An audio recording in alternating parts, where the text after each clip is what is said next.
Tengan todos muy buenos días a las clases de introducción a la psicología. En esta mañana vamos a continuar desarrollando las clases con respecto a las tipologías de la personalidad. Para el día de ahora nos corresponde desarrollar las tipologías de corte psicoanalítico, como lo son la de Sigmund Freud y la de Carl Jung. En cuanto a las tipologías propuestas por Sigmund Freud, nosotros las denominamos tipologías del inconsciente. Ustedes recordarán que el psicoanálisis que surge en Viena, Austria, por el médico y psiquiatra Sigmund Freud, él hace un análisis con respecto a la persona humana en el desarrollo de su personalidad e incluso en el desarrollo psicosexual que ésta tiene a partir de una explicación de los instintos sexuales.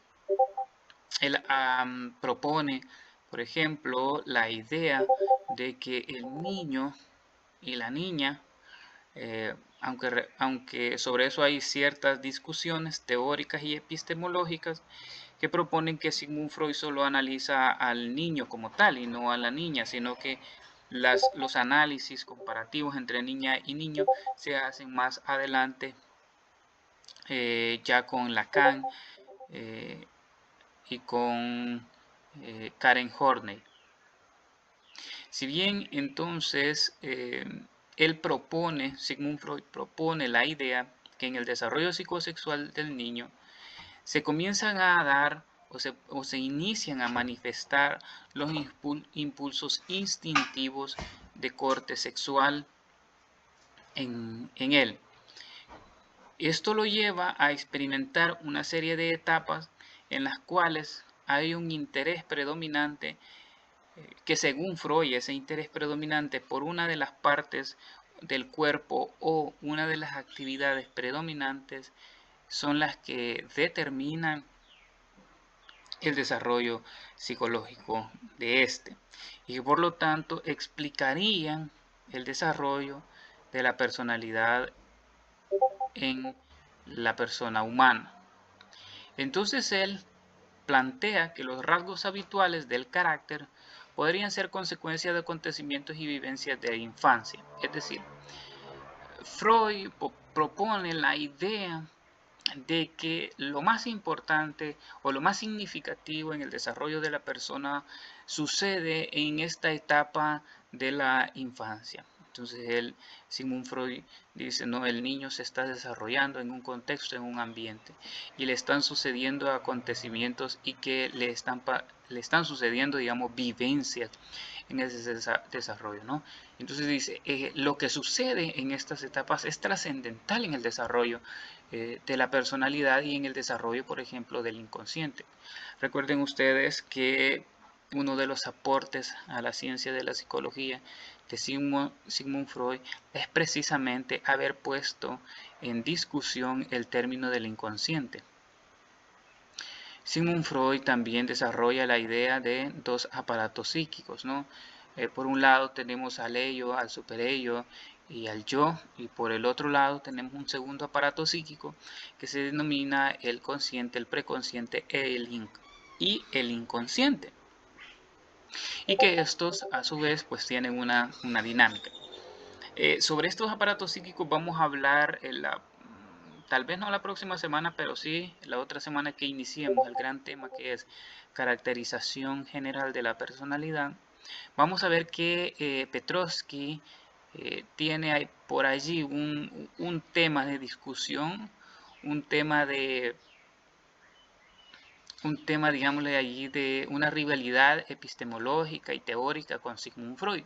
Recuerden que yo les he insistido mucho que varios de los profesores o varios de los investigadores y científicos de psicología que se dan en Rusia o que están realizando sus actividades académicas en Rusia estudian principalmente en Alemania, en lo que nosotros conocemos como Alemania o en Austria.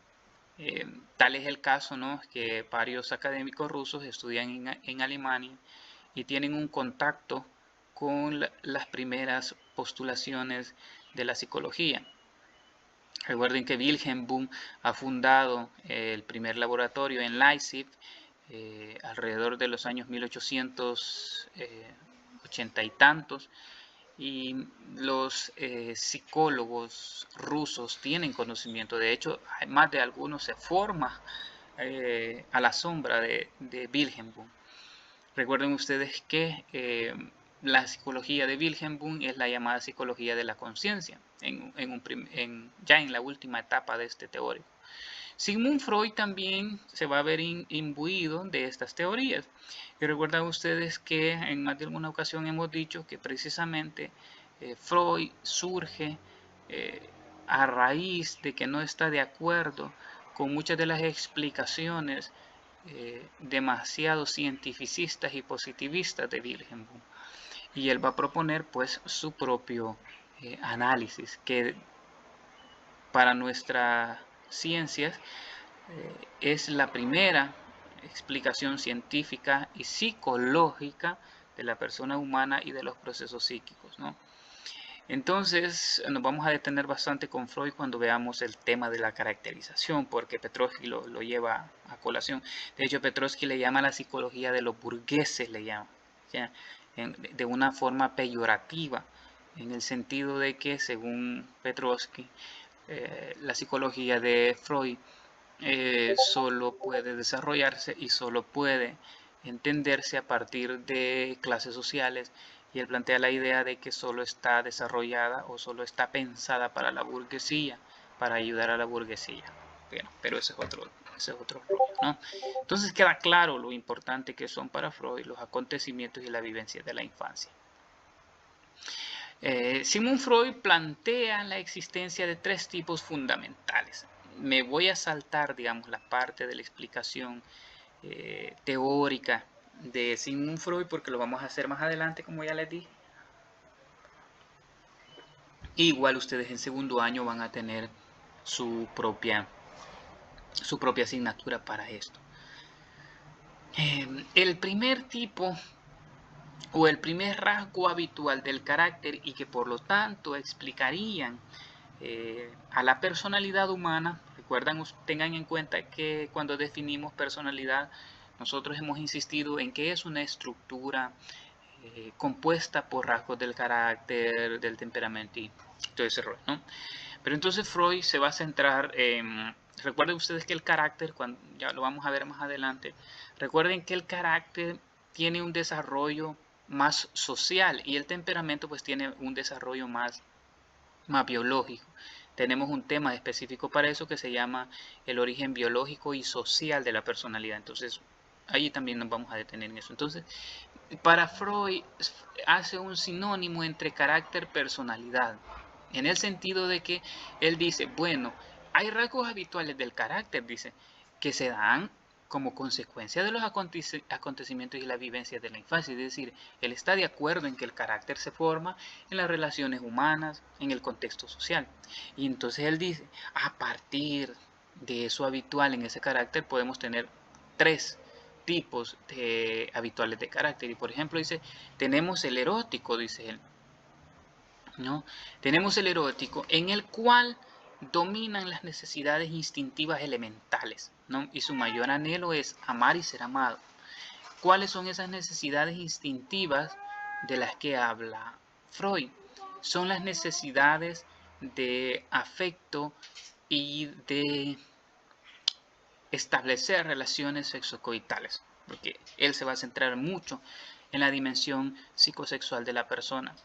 Entonces dice Sigmund Freud, bueno, si un niño desde pequeño no se le han puesto, digamos reglas, si no se le han puesto límites, si se le ha dejado desarrollarse normal, no, quizás el término correcto no es normal, sino que se ha desarrollado en total libertad, y ha tenido experiencias bastante sexuales, bastante coitales, diría Freud. lo que nosotros llamaríamos un abuso sexual infantil, desde Sigmund Freud solo son experiencias que tiene el niño. No estoy diciendo con esto de que Sigmund Freud está defendiendo el abuso sexual infantil, sino que él lo está pensando muy, digamos, muy objetivamente, en el sentido de si tocamos, o si el niño se toca, más bien, si el niño se toca, si el niño, por ejemplo, cuando descubre sus aparatos genitales, comienza a experimentar con ellos placer, dice Sigmund Freud, entonces en él se va desarrollando un carácter bastante erótico, ¿no? Va a ser un niño que siempre va a buscar placer, y para él, ¿dónde se encuentra el máximo placer? Satisfaciendo las necesidades más instintivas, que son comer, que son dormir, que son las relaciones sexocoitales, ¿no? Esas son las necesidades del paciente. Entonces él dice, entonces siempre este tipo de personalidad, con esta forma de carácter, su mayor anhelo es amar y ser amado. Es decir, es el típico conquistador. Por eso las imágenes que les he colocado. El tipo conquistador, el tipo bohemio, el tipo erótico, el guapo o la guapa, porque también puede ser así, o la guapa, la que es muy sensual, ¿no? Puede suceder en este tipo de tipo de personalidad, ¿sí? Luego él dice, vámonos con el siguiente. Tenemos entonces el obsesivo, dice Sigmund Freud, ¿no? Resulta ser que el obsesivo, en este rasgo de carácter, la persona se mueve pendiente del temor de obrar mal, creándole tensión y angustia obsesiva. Este tipo de niño, vamos, porque las experiencias son claves en el desarrollo de este tipo de personalidad, dice Freud, en el tipo obsesivo, el niño o la niña, vamos a hablar del niño y de la niña, ¿alguien iba a decir algo? O sí, alguien tiene su micrófono encendido, tal vez me hace el favor de apagarlo. Gracias. Entonces dice Sigmund Freud, el obsesivo, el niño y la niña en sus experiencias tempranas se le establecieron más límites de lo necesario, ¿sí? Es decir, tuvo experiencias en las que siempre se les estuvo diciendo qué hacer, cómo hacerlo, dónde hacerlo y con qué hacerlo, todas las actividades. O este tipo de niño o niña siempre se le estuvo diciendo el orden en el que se deben de realizar las cosas, ¿no? Y está pendiente de eso que realiza. Entonces, al tener estas experiencias en la infancia de este tipo, dicen, cuando ya se convierte en un adulto, esta persona se convierte en un obsesivo, ¿no? Y cada vez que va a obrar, cada vez que va a hacer algo, siempre está con aquel miedo, con aquel temor de, ¿lo voy a hacer bien? ¿O sea, lo voy a hacer mal? Porque se proyecta, ¿no? En esas experiencias infantiles, todavía asume que su papá o que su mamá lo están viendo, o que los cuidadores o los que estaban al frente de él lo estaban vigilando. Está pendiente, ¿no? Que el orden de las cosas sea el que tiene que tener, porque si no, aún piensa a nivel psicológico que alguien, ¿no?, lo está vigilando, ¿no? Y por lo tanto, siempre se ocupará de que las cosas estén bien hechas, muy estructurado, es un tipo de personalidad muy estructurado, es un tipo de personalidad muy disciplinado, pero en exceso, ¿no? O sea, recuerden que estamos hablando de un obsesivo. Disciplina es buena, pero en exceso no, ¿no? Entonces, precisamente, todos estos rasgos o estos comportamientos que yo he dicho le crean tensión y angustia, porque aunque lo quiere hacer, no lo puede hacer del todo, ¿no? Y siempre está pensando si es así o no es así. Y entonces se está moviendo en una especie de pendiente entre la tensión o el hastío, ¿no?, Algunos textos utilizan el término del hastío, está siempre hastiado de las cosas. Y también, como está en un hastío, como está en una constante tensión, va a experimentar una angustia obsesiva, es decir, siempre está angustiado, lo hice bien, me van a regañar, eh, lo hice como era, ¿no? Eso. Vámonos entonces ahora con el narcisista, ¿no? Estas imágenes me llegan. El narcisista está caracterizado porque domina el constante y exagerado cuidado de su personalidad. Recuerden ustedes que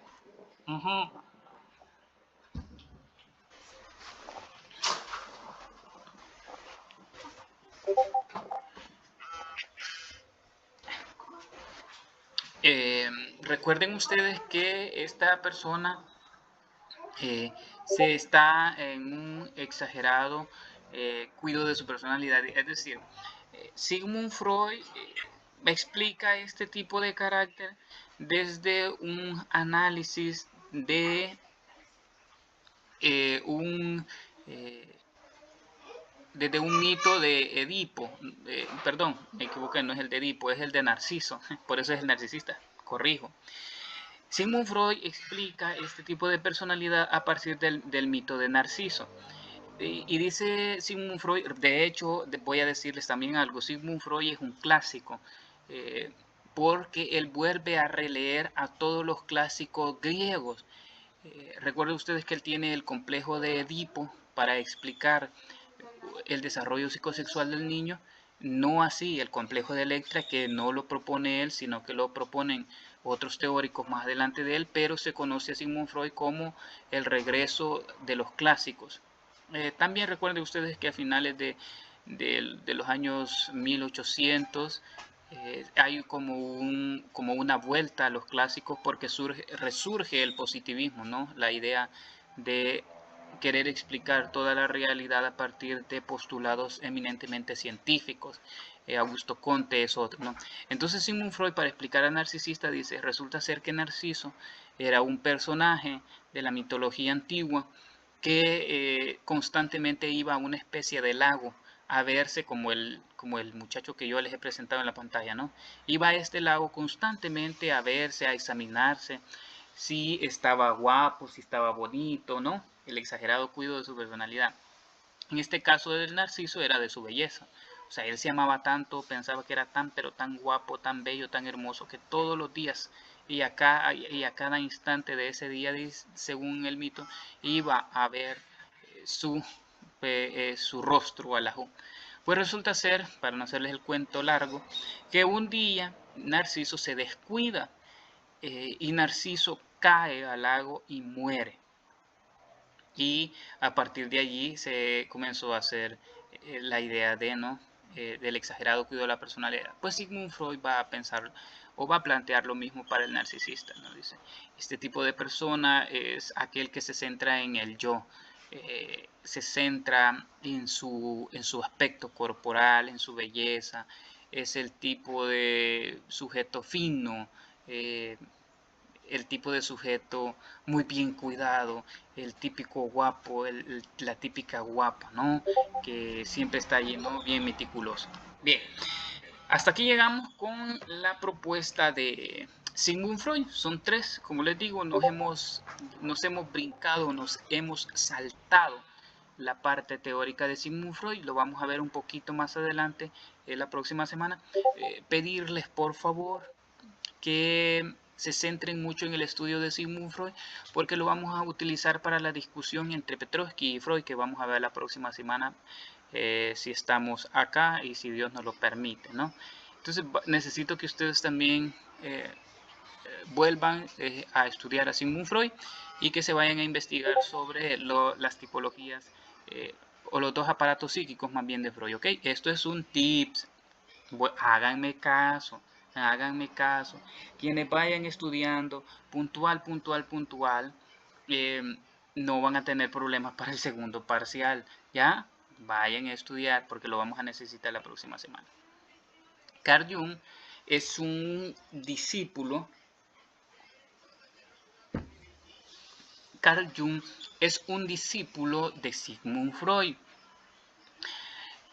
Carl Jung en un inicio comienza sus estudios con Freud y de hecho es discípulo, es decir, que convivieron, o sea, se discutieron en la parte teórica y es un psicoanalista tremendo, pero Sigmund Freud y Carl Jung se pelean, y cuando digo se pelean es literal, o sea, se pelean. No lo estoy diciendo en un sentido figurativo ni nada por el estilo. Llega un momento en el que Carl Jung no está de acuerdo con la explicación de la personalidad y con la explicación psicológica de todos los procesos psíquicos de su mentor. Y algo en lo que él no está de acuerdo es en dar una explicación eminentemente psicosexual que se ha desarrollado. Carl Jung participa con él en varios de los tratamientos psicoanalíticos que Freud hace. Y Carl Jung llega a un momento en el que ya no está de acuerdo en la explicación teórica que el maestro hace, a tal grado que Carl Jung decide dejarlo y se va de Viena, es decir, se va de Austria. Literal, o sea, agarra sus maletas y lo deja a Freud solo, literal, porque se pelean. Y creo yo que hasta el final de la muerte de Sigmund Freud no se volvieron a hablar, porque Carl Jung desarrolló una teoría en donde Carl Jung comienza a meter elementos sociales en la explicación de la personalidad. Era algo con lo que Freud todavía no compartía en su totalidad, aunque Sigmund Freud al final de sus días comienza digamos, a aceptar así como a regañadientes, pues sí, hay elementos sociales en el estudio de la personalidad. Tal es el caso que Sigmund Freud escribe 2 libros que se llaman Psicología de las Masas, y hay otro que, si ustedes quieren, lo pueden revisar, que se llama El malestar en la cultura, que son de Freud, que son textos que él escribe, digamos, algo así como para reivindicarse, como para que no dijeran que Freud no aceptaba los elementos sociales. Pero surge a partir de la discusión teórica que se tiene con Carl Jung, ¿no? Porque él dice no todo puede ser explicado desde categorías psicosexuales. ¿Sí? Carl Jung, esto es como para que captemos mejor, solo va a tener dos formas de explicar la personalidad. Entonces él dice, solo hay 2 tipos de personalidad. Por un lado, dice Carl Jung, tenemos al introvertido. Y entonces él ya no lo explica desde experiencias infantiles, él ya no lo explica desde una cuestión psicosexual. Entonces él dice, el introvertido, a partir del desarrollo biológico que tiene, comienza a identificarse elementos significativos del elemento biológico que tiene, aunque no en su totalidad, pero también se ve inmerso en una especie de retroalimentación social. No dice, este es el caso de Jung, no dice que la persona participa, ¿no? Sino que se ve influenciado de los elementos sociales. Para Carl Jung, el introvertido y el extrovertido, que son los 2 tipos de personalidad, solo serían una representación social de lo que realmente sucede. ¿Cómo así? Es que para Jung la persona no está participando en su totalidad de las relaciones sociales. Recuerden que estamos pues en los inicios, ¿no? de las primeras explicaciones del término de personalidad. Ahora ustedes se van a encontrar con explicaciones de la personalidad desde las más fumadas hasta las más complejas. Pero en estos primeros años se estaba haciendo un esfuerzo, ¿no? Entonces dice Carl Jung, lo que sucede es que la sociedad refleja en la persona las características, ¿no? de esa misma sociedad. Entonces dice Carl, el introvertido es una especie de personalidad en el que es idealista con imaginación, delicado y de vida interior, ¿no? El tipo centrado en sí mismo, o es un hombre y una mujer de reflexiones, reflexión meditativo, huye de la compañía de los demás, muy sensible y no le gusta la publicidad. El típico introvertido, es decir, la típica persona centrada en sí mismo. Se recuerdan que en la unidad, en el ciclo 1 ¿Alguien tiene el teléfono, el micrófono activado, muchachos? Revisen por favor quién tiene el micrófono activado. Ya. Entonces, este es la típica persona no centrada en sí misma. Es la típica persona centrada en sí misma. ¿Ya? Bien, hasta que la persona apague su micrófono, voy a continuar. Recuerden que son ciento y la Juana de ustedes, así que... Y no estoy viendo todavía en Discord. Ok. Entonces, este es el tipo de introvertido propuesto por Carl Jung. En la unidad 1, recuerdan que analizábamos aquel término de la introspección, que es la capacidad que tiene la conciencia de volverse sobre sí y hacer sus propias reflexiones. Entonces, este es el tipo de persona también introvertido, es decir, la persona que está más centrada en sí misma que con los demás. Pues no le gusta sociabilizar, eso sí es muy sensible, es decir, se puede molestar o se puede sentir aludido con pocas cosas, a veces ni es con ella, pero una mirada, algo que se diga, piensa que es para sí mismo. Ahora, esta no va a ser la persona que te va a ir y te va a reclamar, sino que se va a ir a su cuarto, va a meditar, va a pensar por qué él, por qué esto, por qué lo otro, ¿no? Eso sí, es una persona muy idealista, con mucha imaginación. Ya hace películas en su mente. Más de alguno de nosotros a veces somos introvertidos, ¿no? Muchos nos hacemos tremendas películas. Yo soy muy idealista, voy a decirlo. Es decir, y yo creo que todos somos idealistas cuando nos armamos cómo será mi vida en el futuro, cómo será cuando me gradúe de la U, a dónde voy a ir a parar, todo ese rollo, ¿no? Bien, continuemos. Casi vamos a concluir ya con media hora de clase. Me llega. Bueno, el otro tipo es el tipo de personalidad extrovertido. El extrovertido va a ser el opuesto radical de Carl Jung. Recuerden ustedes, bueno, si ustedes se fijan, aquí hay dos opuestos, introvertido y extrovertido.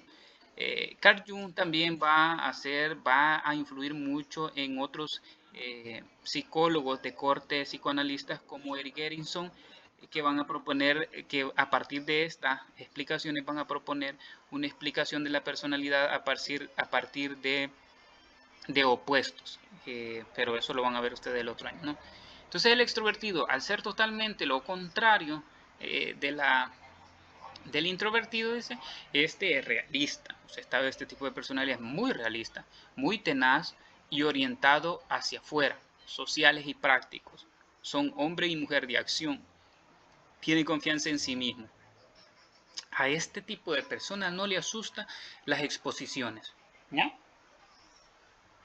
No le tiene miedo a las exposiciones, no le tiene miedo a establecer relaciones sociales. Habla, conversa, pregunta, dice, hace, ¿no?